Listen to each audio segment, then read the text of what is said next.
From Washington, the McLaughlin Group, the American original. For over 3 decades, the sharpest minds, best sources, hardest talk.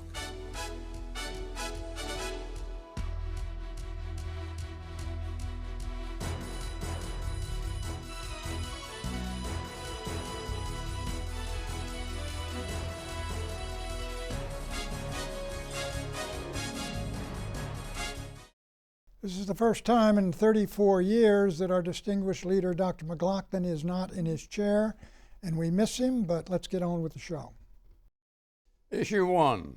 We will work with House Republicans on this plan using the same brackets they have proposed, 12%, 25%, and 33%. There is too much inequality, too little upward mobility. It is just too hard to get ahead today. But there are common sense things that your government could do that would give Americans more opportunities to succeed. Why don't we do it? Because powerful special interests and the tendency to put ideology ahead of political progress have led to gridlock in Congress. Well, Eleanor, this week I think both parties and both candidates went to their basic messages. Donald Trump, he touched on his trade message and the economic message, trying to marry basic republicanism to the new populism. Hillary Clinton went her way, but I think the big issues coming up this week and the real problems Trump has run into, he's fallen pretty far behind. He's made a number of statements that have been extraordinarily controversial. And so I think we're looking at a situation where it's going to come down to basically, we're going to take a look at the polls after Labor Day, and then the first debate, but it is not looking good right now, I think, for any conservative, say it for the Republicans right now. Right. I feel like we crossed a Rubicon last week with members of the Republican Party and many others speaking openly about whether Donald Trump is fit for office and questioning his mental stability and his temperament. Now, his tax plan is just a flight into fantasy like everything else he does. He wants to cut taxes drastically. He wants to eliminate the estate tax, which only applies to a couple that is making over $10.9 million. Mm-hmm. And if you believe Donald Trump is worth as much as he says he is, it would be a $4 billion giveaway to him and his family. So how are you going to give it to him if he's dead on the death tax? It would be a giveaway to his children, children, right. I think Donald Trump will live on forever, at least in some people's imagination. But Hillary Clinton offered a sort of a practical Democratic plan to revive the economy. But you wonder whether issues even matter. This is now really about temperament and fitness for office. And the media have gone from laughter at Trump to concern to downright being frightened by what he proposes. I think the big breaking point for Trump was the Captain Khan incident, where you had a very distinguished family and he couldn't let it go. That sociopathic tendency, which is quite obvious the way at random hours on Twitter, he's ranting and raving. And yet if you look at the economic proposals side by side, yes, his sums do not add up. But in terms of deregulation, in terms of trying to boost productivity, which has been declining and is a critical area where if we're going to increase wages in the country, we need to look. I think he did offer the better plan to Hillary Clinton in that regard, because the idea of more taxation, the idea of more regulation, the idea of the green energy subsidy, the idea of infrastructure spending that is a union payoff, where does the money come from? And ultimately, if you see marginal tax rates in the states like California combined with federal, there's a problem there. But I think, Pat, we've entered the end zone. It does surprise me that you would like it, Tom, because this is a standard boilerplate conservative agenda that he's putting out there. There's not an original thought in the whole list. And the real contest to me is a question of trust. You know, for those people on the right or the left, which of these candidates do you trust the most to actually make good on those promises? I mean, Hillary Clinton, I expected her to be a more centrist, but actually she's still appealing to the Bernie folks, I think. You know, her populist language and program is still to the left of where she started out this race. Let me say, look, I agree that Trump's had a very rough couple of weeks, but I will say, look, enormous numbers of people are still attached to Trump and his ideas. One, the economic patriotism, the populism, secure the border, stay out of these wars. They want that very badly. And I do think, and there's no doubt, as I said, he's had some bad patches here, but if somehow he can get back on these messages and focus on this for the next 90 days and get away from these peripheral issues. Hillary's got her own problems with emails and that foundation, they were up. What were they all up to? And Julian Assange and got equating what Donald Trump has done in inciting potential violence in this country, talking casually about Second Amendment people, accusing the president of being and Hillary Clinton being co-founders of ISIS. You know, what Clinton has, what the emails read, that is garden variety political influence. But it wouldn't. The Bureau wanted to take You would never corrupt. You would never be able to indict her, despite all of Rudy Giuliani's fulminations. But if you hadn't had Trump's foot faults here on this, Hillary's problems would have just about finished her candidacy if it weren't for the distractions. No, you're absolutely right. Everybody but Trump can see that. That he's been Hillary Clinton's best friend, distracting from the controversy she's involved with. But Tom, Hillary Clinton is a lawyer. Her husband's a lawyer. The thing about them is, I mean, they may be reckless. They may stretch the limits, but they're very careful not to break the law. And this is what has confounded people. That's why they're walking around free right now, Tom. Why did DOJ push the FBI investigations? How many criminal investigations? Because they see the appearance of impropriety, but they haven't nailed them. That's why they haven't. People make the choice. One thing very quickly on the idea, though, if we're talking about that idea of like trust and viability, the Clinton Foundation, the emails. The big problem Hillary Clinton faces, I think it is rendered clearly by the DNC leak, the Russians.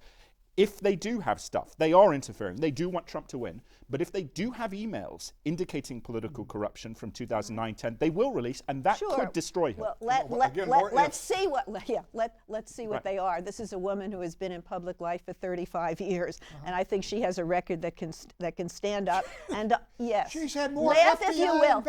Yeah, they've come up with nothing. They're still ahead in the polls, Patty. That's frustrating. Yes, I mean, she is ahead in the polls, and there are problems on the Republican side, I agree with. But Tom is right. These guys, if they've shown 2 cards and they got 3 more, she's in big trouble. We've been hearing that how many years? We heard that in the 90s, didn't we? I've been waiting. You kept talking about the FBI primary and how she was going to be convicted. You know, the right has been pushing this now for many months. She's going to be the next president. Get used to it. You know what she did? I think we should go on to the next issue. I need John.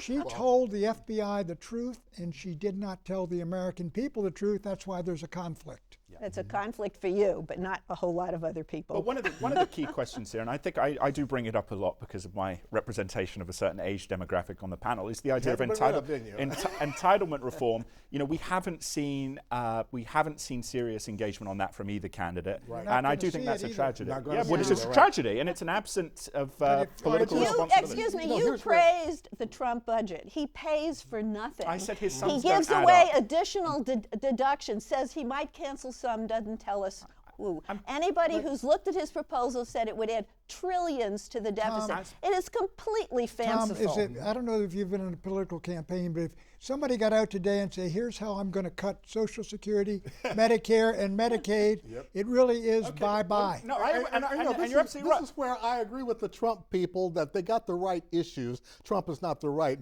mouthpiece for it, but these issues, immigration, income inequality, trade deals, these are all issues that our Washington machinery has been afraid to touch. We're going to talk about trade in the next segment, but I'll tell you, Hillary, not only Bernie is with Trump, Hillary has come around. Both parties now nominally are there. When we talk it's only the Chamber of Commerce that's got a problem. When we talk about trade, I'm going to give a little history lesson that goes back to 1960 and Quemoy and Matsu.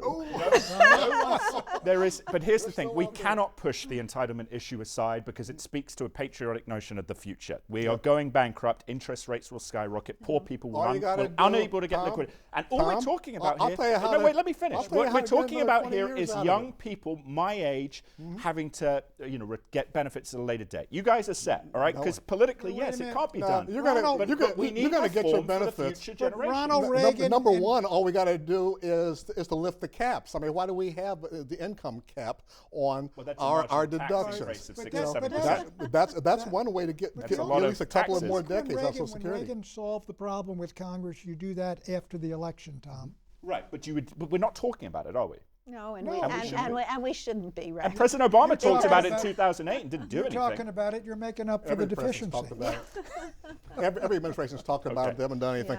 Yeah. Washington tends to respond to crises. We get to another Social Security crisis, and then they're going to take action. Yeah. But Medicare it's not something people are going to rush Congress into. will deal with it with whoever is in the Oval Office when the crisis comes. I'm convinced of Okay. that. Issue 2. I don't want to stop free trade. I love free trade. But I want to make great deals. I want to take a deal that's faulty, where we're losing hundreds and hundreds of billions of dollars a year. If I can make it good, isn't that a positive thing? Okay? That's Donald Trump regularly attacks Hillary Clinton for supporting free trade.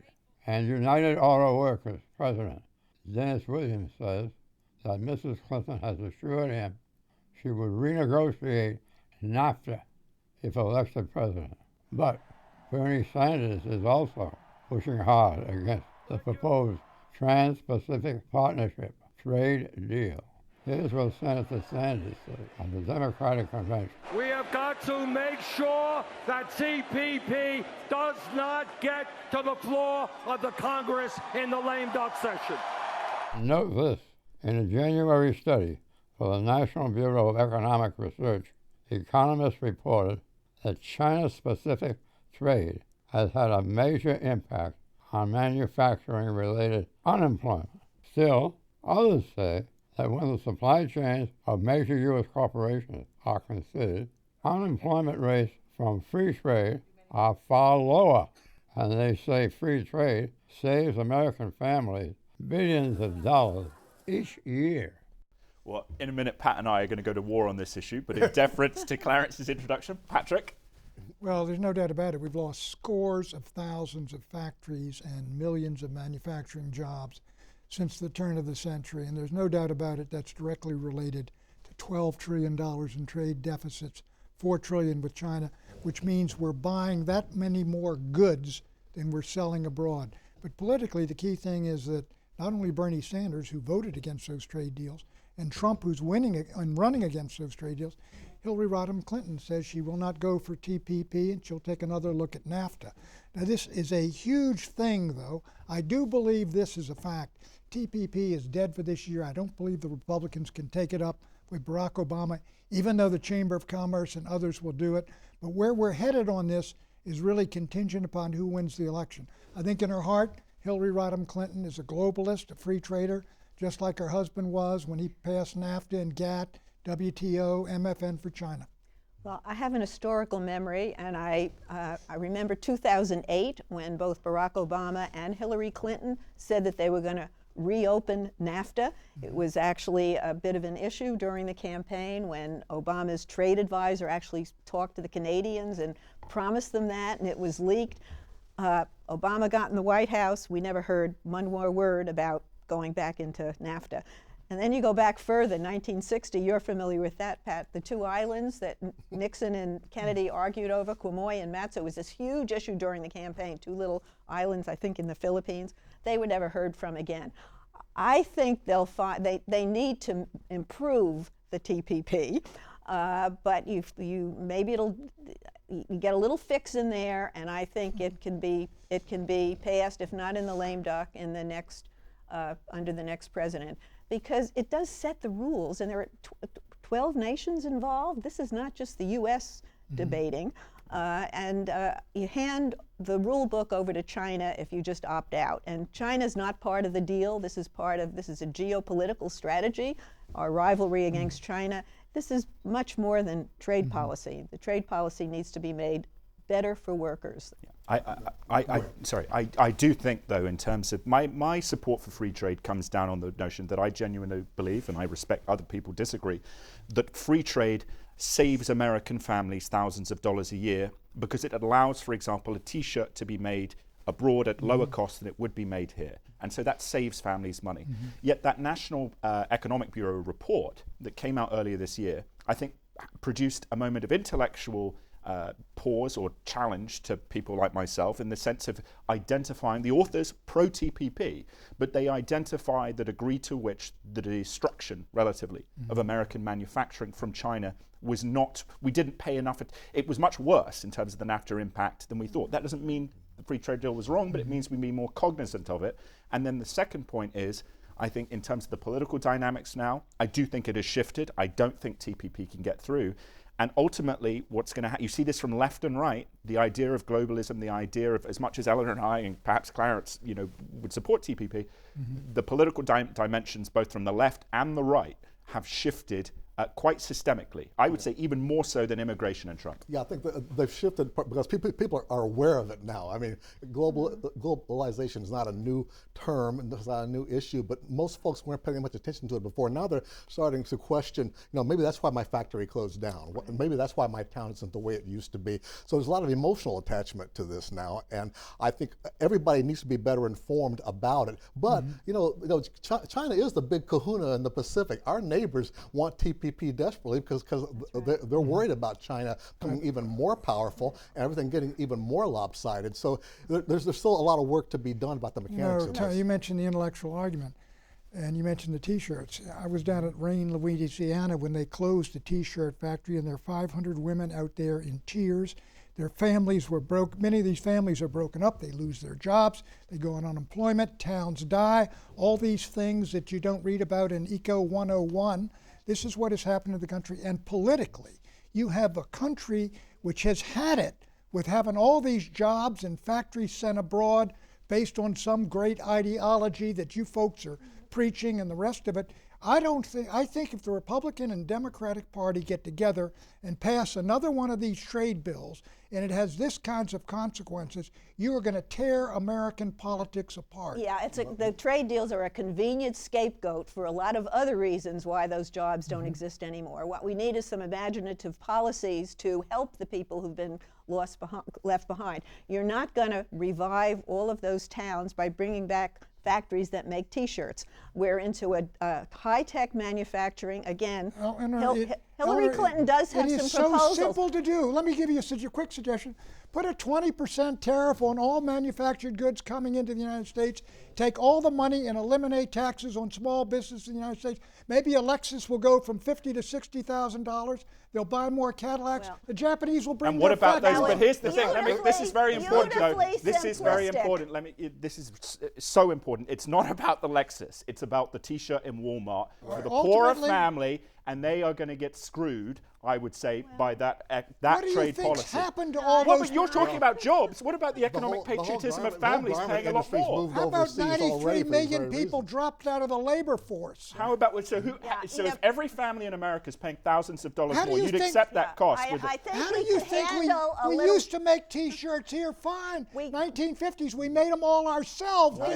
We could handle a little increase in the cost of T-shirts. What we need is more vocational training. We need what Clinton suggested the other day, apprenticeships at corporations so that people have jobs they can go into.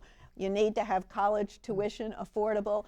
These are all issues that can address what's basically wrong with the American economy. Barely get out of high school. Some of them don't get out of high school. They can work with their hands. They can do an awful lot of things, and you've sent all their jobs abroad. We're starting to get to an area of agreement here. Let's not pass over it too quickly, because Hillary Clinton raised a very good point. The reason, who is Donald Trump's core support group? It is non-college whites, those who no longer have jobs like they used to, like what you're talking about. And this is the thing.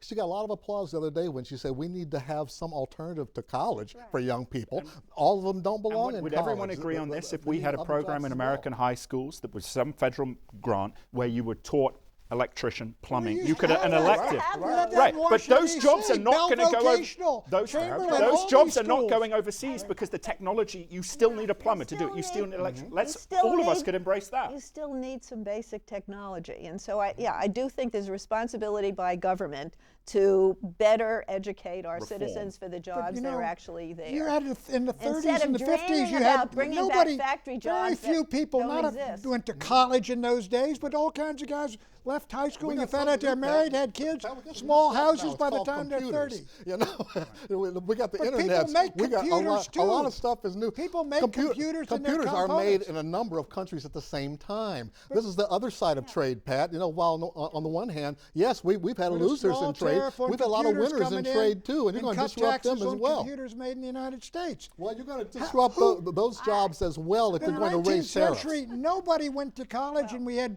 more people working, became the greatest manufacturing power on earth. You're Have not fun going with to your bring bottle of back tea, the Pat. You're not going to bring back the 1950s. You have to deal with the world as it is. Jobs are different today, I'll tell you, and we have you to keep prepare sending them people abroad, for and you're those. going to deal with a brand We're new not- world in America you're not going to like. Actually, But we're making jobs here too, Pat. It's not Yeah. a one-way deal. Otherwise, we wouldn't Sure, be we're engaged in trade. serving And nobody hamburgers. talks about that. No, we jet got engines, They tend to be skilled helicopters. jobs. That's the thing. You see, they tend to be skilled That's jobs. our We major need to export raise market. the skills of the Japanese are American making the workers. wing for the Boeing, the new Boeing Yeah, but the aircraft. software, the high Actually, technology software. there's a lot of creative stuff going on. Obama has underwritten a number of these manufacturing hubs around the country.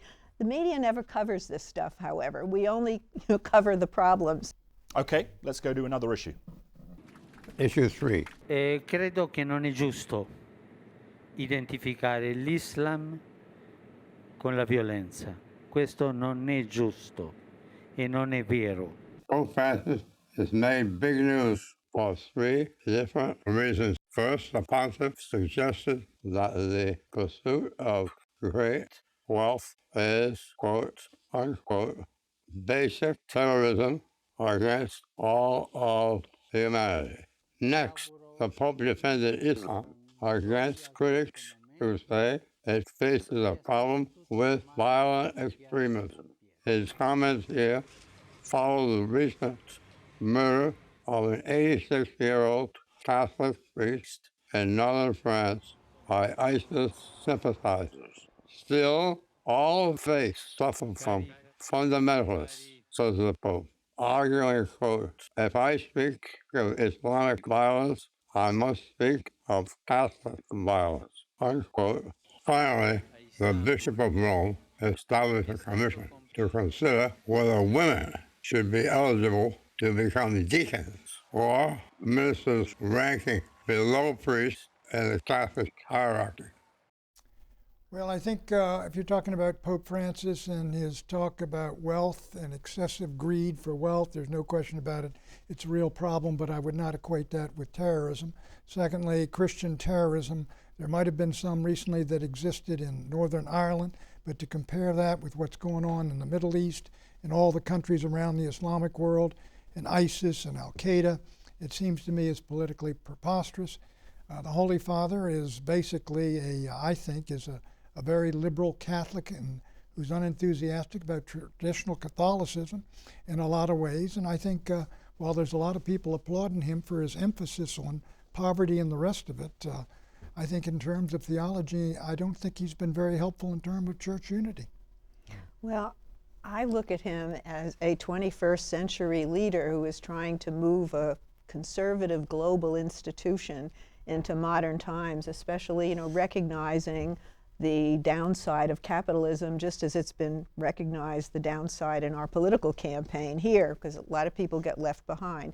And his attitudes about women, I think, are really received joyfully by a lot of Catholics and non-Catholics, because I think that's also in fitting with modern times. He's a very good politician, and he's in a hurry. I mean, he's not a young man, and he may be moving the church too fast for some people, but I think he's moving it in the right direction, and he is enormously powerful because he is really connected with people not only in his church but far beyond his church.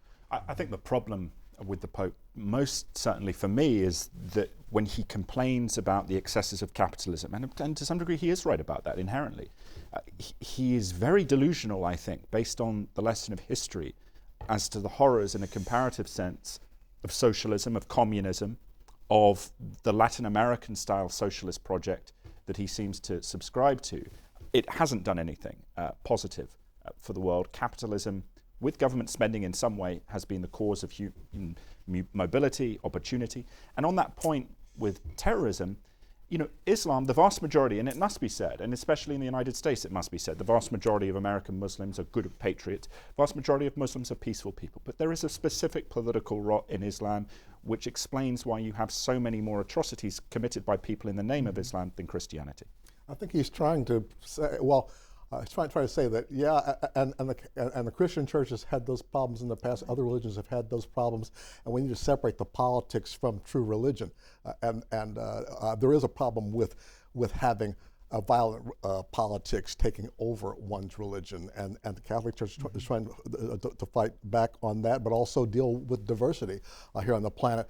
The church is also, interestingly, internationally, they're losing members in the first world, gaining them in the third world, and the first world is where the church gets its income, as well as the fact that that's the future. You're talking about new generations now. And how do you rationalize dying those two? in Europe, but is exploding in sub-Saharan Africa. That's right, and Latin America. Enormously. And Latin America, Protestantism or evangelical Christianity has really been rival to Catholicism and very successful in recent decades. That's true. I don't think Pope Francis is going to rank with John Paul II, Eleanor. Well, in some people's minds he might. And you could say that he is capturing the same populist strains that we've seen in our political and election at least he here. inspires other people to the notion of faith. Yeah.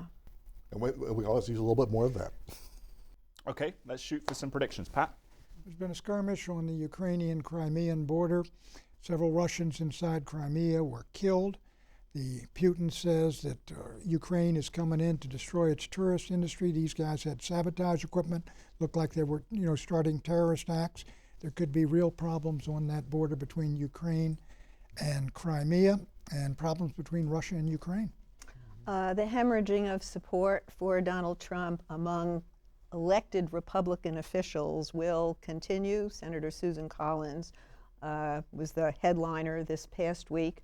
But members of the Senate and the House are really looking at this as a danger zone where they have to create enough distance from their nominee in order to ensure their own reelection. Everybody's waiting for Donald Trump to make a pivot toward the middle in the traditional fashion. He's not going to pivot. I predict there will be a surprise for Hillary Clinton in October from the Russians. But on behalf of the panel, we all want to say to John, we're thinking of you, and you have our very best.